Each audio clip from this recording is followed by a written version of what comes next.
Hey there, Captain Hook wannabes. Welcome to Just Right Already, the short show for new authors to create pop fiction that means something. It's filled with tips, real life stories, and advice that will get you hooked on this podcast. We're helping you to break free, get better, write wilder, so that readers can't put your story down, even if they should. Dominic is our affable Star Trek luminary and a procrastinator. Oh, that's not too far off. Katie is our literal popcorn lover and may contain peanuts. That's all true. I'm not going to say, but not really, because it's true. We're novel writers and story lovers who really need to stop talking and get back to writing. Today we're chatting about 5 tips for writing a great Captain Hook. I take that back. A great hook. What you got for us? What are the 5 points, and then we'll dive in. All right. So, point number 1 is start at the beginning, or better yet, don't. Tip number 2 is set up pesky questions. Hate those. Keep going. Tip number 3 is save the cat. Tip number 4 is set the tone for the story. Tip number 5 is maintain the element of surprise. Which we shall make you wait until we get to number 5 to talk about. That was supposed to be funny. That landed flat.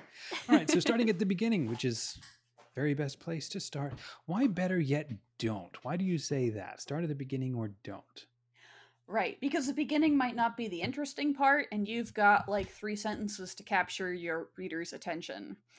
That's true. How many times do people wake up because their alarm clock, explode out of bed, run downstairs, miss breakfast, or like, I can't, the number of novels I'm reading where people are just running at the beginning of the story, pounding, running through, breaking through fences and stuff. And it's like, it's sort of interesting, but it's overdone. So, okay, so I can't start at 6 a.m. in the morning and then head into a leisurely breakfast, right? Mm-hmm. Unless there's a bomb ticking somewhere. Then it's interesting. So, okay, if we're not starting at the beginning, then where would you recommend that we begin? Yeah, so I would recommend you begin at any part that you find particularly interesting or a part that's maybe mysterious. You can be dropped right in the center of the action. And I'll caveat this by saying all of these are tips for writing a great hook, but you don't necessarily want to use all of them all the time. So there are going to be some stories where, yeah, you will start at the beginning because the beginning's a very interesting place. There are other stories where, maybe you do want to be dropped right into the action. There's a lot of stories now, or a lot of movies, TV shows. It opens up and the character's like running, and then it freeze frames and said, "You're probably wondering how I got into this situation." Sometimes it works, sometimes it doesn't. I've seen it really, really well done. And then sometimes it's like, okay, this is super cliche. So, use your judgment as a writer, but it is a good tip to use. In any case, you want something that's interesting or funny, right? To set up, to drop your reader into. So if the story starts, they wake up at 6 a.m., they take a shower, they eat cereal, like, I'm asleep. Or worse, the worst thing that your writer can do is start by like explaining all of the world building, like, the year is 2022. The president is Joe Biden. Washington State is this. Just go through like explaining like every little political detail of their world. I've seen so many novels open like that, and I put them down almost immediately every single time. Yeah, they don't. Yeah, they don't grab you. So, like you say, start at the beginning, or start at the beginning of the moment when things take a turn for the worse or the different. And starting with that specific moment can be cool, because then you can do a couple of things at once. One, you're indicating something has drastically changed and the character is paying a lot of attention or having to react to that. You're then instantly able to describe the character and their environment and set up what's normal versus what is now happening. And what's cool about that is that you're instantly diving into the character's response or their reaction to all of that. And then maybe the next scene, able to then take a step back while they're gasping and breathing in an alley, like, what just happened to me? And then you can go back 3 days before to set a little bit more of the background. But what's cool is about that is it's a great way to start with your character, with the person that's supposed to be pulling you along the story. Now, it doesn't work in every time. Doesn't always have to be about the character. It can be about the moment when things change, or if the expectation of your reader is, we're going to go into this a little more slowly, then of course, then it's fine. You could take a little more time and have the first full chapter to kind of work up to something.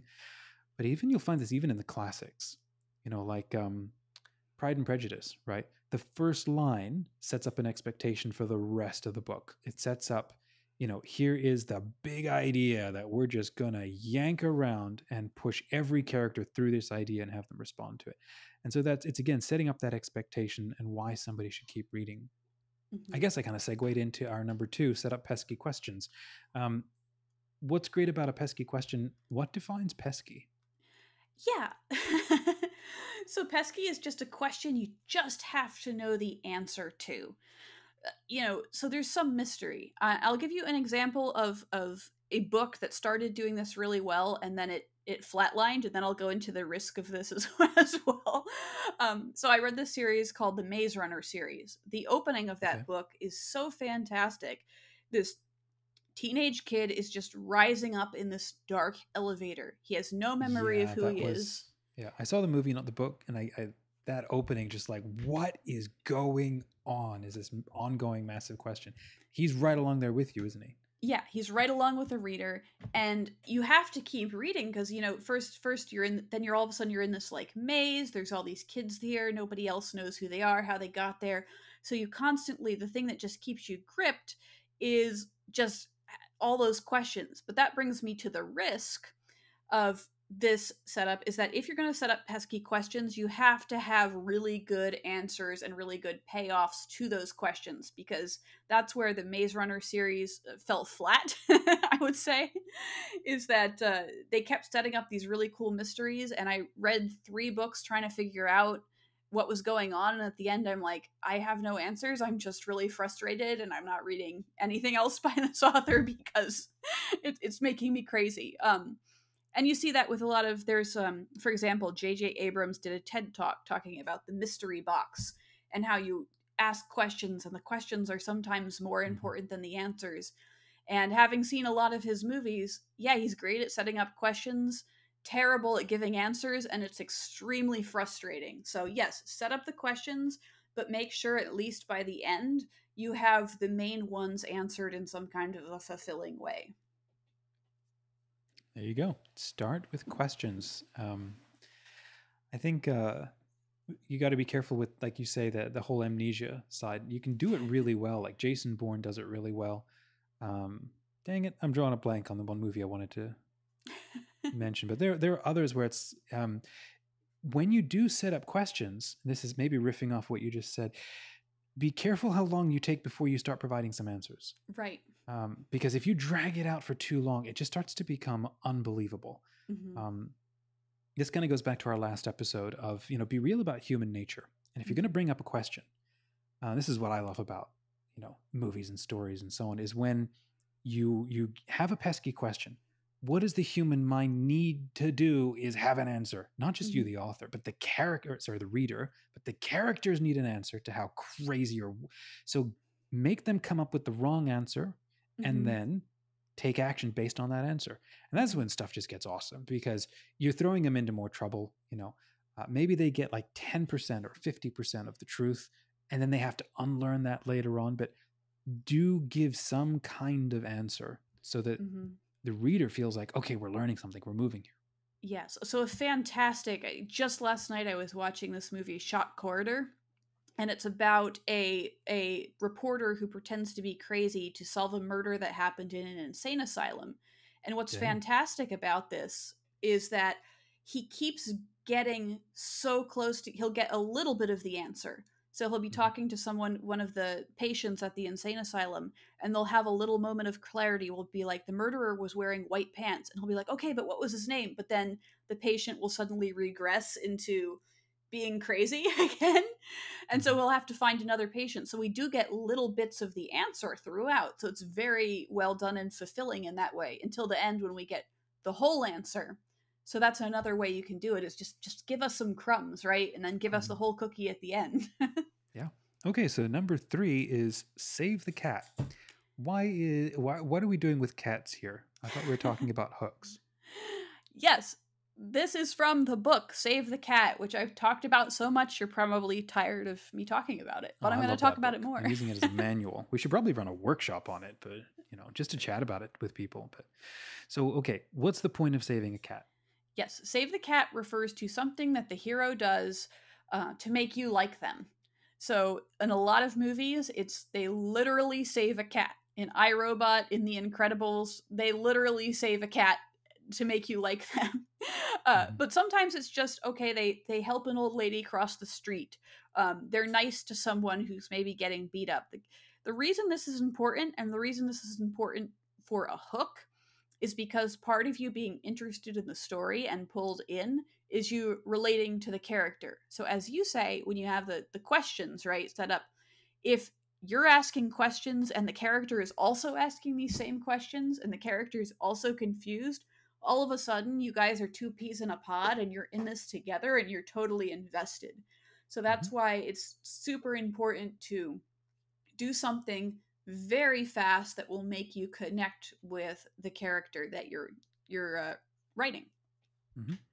And the important thing here is, again, we're kind of riffing off of last episode on character, being inspired to create characters. Is when you save the cat, you don't want something just generic, like, oh, look, there's a cat in a tree. Let me help get them down. Ho hum, go on my way. And it doesn't really add anything to the story or Mm-hmm. really to the character. What you really want to do is, yes, save the cat. But you Mm-hmm. really want to know, how does my character save the cat? Mm-hmm. Because depending on your personality type, you're going to either draw up a 50-point action plan. Now we need to get corporate investment, or I don't know. Or the other person is just going to take a leap off a roof into a tree. Somebody else is going to want to cut the tree down. Mm-hmm. Somebody else would want to, I don't know, shoot the cat with a pellet gun. How you save it is how you reveal the character. And that's where you end up having fun, and also getting reactions from Mm-hmm. the other cast of characters, from their friends, from the side characters. Maybe you want your main character to do something a bit zany, and so you have the reader's reaction to that zany response being the side character's response. Mm-hmm. So how you do it. So yeah, do something cool and quick and fun that shows them to be a good person. Maybe they do it in the wrong way or a weird way, and then you're like, huh, kind of want to see where the rest of this story goes. Mm-hmm. And that is segueing into number 4, setting the tone. Setting How the do you set? tone. What are some suggestions for how to set a tone, or why do you do that first? I thought you're supposed to lead with characters first.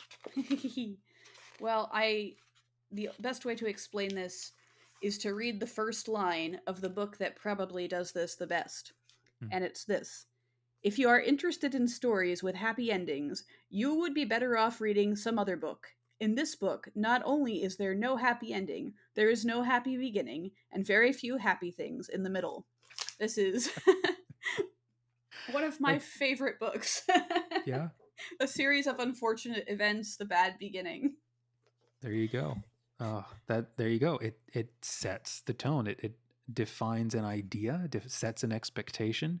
Again, to go back to Pride and Prejudice, it sets it sets an expectation or an idea for where the whole book is anchored around. Um, what a great opening! What a great opening! Mhm. Um, what are other ways of setting a tone apart from identifying a core idea, or starting maybe with a strong narrative, Mhm. approach? Yeah, there's all different ways. So we talked earlier about, somebody who's dropped right into the middle of the action. I was watching this fantastic TV show, Gravity Falls, which is just amazing. And that's one where you are like the beginning, they're getting chased by a monster. That's how it opens. It freeze frames and it says, "You're probably wondering how we got here." That's one that just does it so well. And it sets up sort of this fun, mysterious, quirky tone that the rest of the Mhm. show has. That opening is not going to work for every single story. For your romance novel, you might want to set the tone by having the maybe the girl comments on the guy. A lot of times they'll start out not liking each other, so she'll say like, "Oh, that guy's super arrogant. All the girls like Jerry, but I think he's like super arrogant. Something like that, right? Yeah. That's Yeah. just controversial, like a little bit unexpected, but kind of sets it up like, okay, you're going to be enemies throughout. And then at some point they have to fall in love because it's a Hmm. romance. Mm-hmm. Yep. I think a great way to think about this this tip is the tone of your book is the overall flavor Mm-hmm. of the story, the overall feeling of the story, and that's where you probably need to own the genre that it's in, the kind of story that it is. So let's say it's a high fantasy heist story, right? So it's kind of like Tolkien and Ocean's 11. That's not a bad idea. So within the first 5 pages, right? On the first page, you need to start with, or according to this tip, if you're going with this approach, you start with something that creates that feeling, that captures that feeling in a thumbnail, in a very small way. Like Indiana Jones, at least the original trilogy, were a great at doing this. Within the first 5 minutes, he's gone through a mini adventure that impacts the rest of the story, but it also establishes this is where the story is going. This is the kind of story that you can expect to enjoy or to get. So if you're doing, again, Ocean's 11, what do you start with? There's almost always somebody doing something slightly crazy that foreshadows the kind of story that we're doing. If you're writing an epic adventure or a great like Alexander the Great kind of movie, or Troy, you don't start with great fields and it's all gentle. It's like, look at Gladiator. How does Gladiator open? Right? Mm-hmm. We're going right into the Galician front, right? We're going right into Mm-hmm. battle sequences because this is a battle story, right? And that's Mm-hmm. what you can expect. So setting that tone. Number 5, maintaining the element of surprise. Right. So this comes immediately. This follows right on setting the tone, right? So even the opening to a series of unfortunate events that I just read, it kind of is a surprise, and it's a little bit of like it asks the questions, right? Because when we think of a kid's book, a middle school kid's book, we're thinking of a happy ending, and then the first thing he says is, "This book is not going to have a happy ending, and it's not going to have anything happy happen in the rest of it." And that's sort of like almost like a surprise, and it's a little bit of like a unexpected or almost like a controversial statement because you're reading that and Mm-hmm. you're like, wait, what are you saying? And then you have to Mm-hmm. read the rest to see what he's talking about. And there's a lot of books that do this really well. In a hole in the ground, there lived a hobbit. Okay, what's a hobbit? Why is it in a hole in the ground? And then you're going to read further, and all of a sudden you're going to realize, okay, they're like little people, but these holes that they live in are, really like luxurious and comfortable. That's just a very kind of a strange, surprising thing that you wouldn't expect to see. All right, let's see how this person in this comfortable little hole goes on an adventure. So you keep setting up those. Some authors will open with like a controversial statement, something that's a little bit unexpected, just to keep the reader reading. So it Mm-hmm. kind of, this last one sort of combines all of the other notes. It just Mm-hmm. keeps surprising your reader. Don't let them figure things out. Mm-hmm. Mm-hmm. Yep. I think a good way to do that, or a good example maybe, is what was I reading? I think it was The Trials of Apollo by Rick Riordan, and it starts with he's a Greek god falling, I think, out of the sky and landing in a dumpster in Brooklyn. Um, and then you're like, wait, what did I just read? And he's now powerless. And the narrative voice is really strong. He's got a huge ego. He sounds like Loki from, Marvel. So one way to go is think of the most surprising or unlikely thing that someone would expect. Again, here's where you have to own your genre, and then look Mm-hmm. at what is the one thing nobody would expect to happen in this kind of story that still fits, but would make you go, wait, I don't understand how this happens. Like sometimes you'll see this, like you mentioned, J.J. Abrams, I think. Sometimes you'll see this in thriller movies where they will put back to back 3 seemingly completely random and disconnected things, and each one of them is interesting. Like, there's a car on top of a skyscraper, and the guy's sitting in it, and he's like, okay, and then he guns it to 60, cut. And now there's a fairy skeleton frozen in amber, and somebody is stealing it out of a vault in Prague. Cut. Mm-hmm. And something else. And you're like, wait, how are all these connected? So you're not only setting up pesky questions, but you're also maintaining that element of surprise and you're surprising people. And again, raising those questions. So yeah, we could go on longer. We've gone on a bit longer on this one too, but that was great because if you weren't listening to this, you were probably wasting time researching famous magic items that you want. So half the time, we don't know what we're going to say, but we feel it's got to be good because your writing life depends on it. Well, not really, but one of these episodes might just explode your brain with an idea. You'll write a story and completely change your life. Some of these did for us. Let us know what you think. Please rate us 5 stars. Or you'll mysteriously end up running from some monster and have no idea how you got there. There you go. That's a warning. Subscribe to this podcast at catholicauthor.us. Now that we're done, you can begin. Just write already.